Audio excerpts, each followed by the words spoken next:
Just 2 minutes time ಕೊಡಿ ನನಗೆ. Banana punch healthy recipe ಹೇಗೆ ಮಾಡೋದು ಅನ್ನೋದನ್ನು ಈ ವಿಡಿಯೋ ಮುಖಾಂತರ ನಾನು ನಿಮಗೆ ಹೇಳ್ಕೊಡ್ತೀನಿ.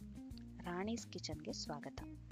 ನಾನಿಲ್ಲಿ 3 ಬಾಳೆಹಣ್ಣನ್ನ ತೊಗೊಂಡಿದ್ದೀನಿ. ನೀವು ಬೇಕಾದರೆ 5ರಿಂದ 6 ತೊಗೋಬೋದು. ಯಾಕಂದರೆ ಬಾಳೆಹಣ್ಣಿನ ಜಾಸ್ತಿ ಇದ್ದರೆ ಟೇಸ್ಟ್ ಮಾತ್ರ ಕ್ರೇಜಿಯಾಗಿರುತ್ತೆ. ಬಾಳೆಹಣ್ಣನ್ನ ನಾನು ಮೊದಲಿಗೆ ಮ್ಯಾಶ್ ಮಾಡಿಕೊಂಡೆ. ಅದಕ್ಕೆ 1 ಗ್ಲಾಸ್ ಕೋಲ್ಡ್ ಮಿಲ್ಕ್ ಆ್ಯಡ್ ಮಾಡಿದೆ.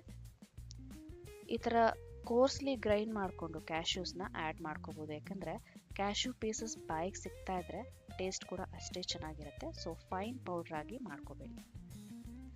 ಏಲಕ್ಕಿನ ಈ ಥರ ಪುಡಿ ಮಾಡಿ ನಾನು ಹಾಕ್ಕೊಂಡೆ. ಅದು ಕೂಡ ಒಳ್ಳೆ ಫ್ಲೇವರ್ ಕೊಡುತ್ತೆ. ಹನಿ ನಾನು ಜಸ್ಟ್ 1 ಸ್ಪೂನ್ ಆ್ಯಡ್ ಮಾಡಿಕೊಂಡೆ. ನಿಮಗೆ ಇನ್ನೂ ಸ್ವೀಟ್ನೆಸ್ ಬೇಕು ಅಂತಂದರೆ ಒಂದು 2 to 3 ಸ್ಪೂನ್ಸ್ ಆ್ಯಡ್ ಮಾಡ್ಕೋಬೋದು. ಅದು ಕೂಡ ಒಳ್ಳೆ ಟೇಸ್ಟ್ ಕೊಡುತ್ತೆ. ಅರ್ಧ ಗ್ಲಾಸ್ ಕೋಲ್ಡ್ ವಾಟರ್ ಆ್ಯಡ್ ಮಾಡಿಕೊಂಡೆ. ಇದನ್ನೆಲ್ಲ ಚೆನ್ನಾಗಿ ಮಿಕ್ಸ್ ಕೊಡಿ. ಚೆನ್ನಾಗಿ ಮಿಕ್ಸ್ ಆಗಲಿ ಎಲ್ಲನೂ.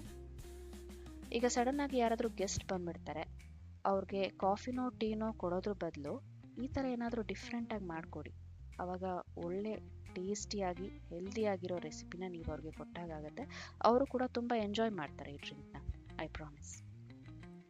ಮೇಲ್ಗಡೆ ಸ್ಪ್ರಿಂಕಲ್ಗೆ ನಾನು ಬನಾನಾ ಪೀಸಸ್, ಕ್ಯಾಶ್ಯೂ ಪೌಡರ್ ಹಾಗೆ ಪಿಸ್ತಾ ಪೌಡರ್ನ ಯೂಸ್ ಮಾಡ್ತಾ ಇದ್ದೀನಿ. ಇದು ಒಳ್ಳೆ ಲುಕ್ ಕೊಡುತ್ತೆ, ಒಳ್ಳೆ ಫೀಲ್ ಕೊಡುತ್ತೆ, ಹಾಗೆ ಒಳ್ಳೆ ಟೇಸ್ಟ್ ಕೂಡ ಕೊಡುತ್ತೆ.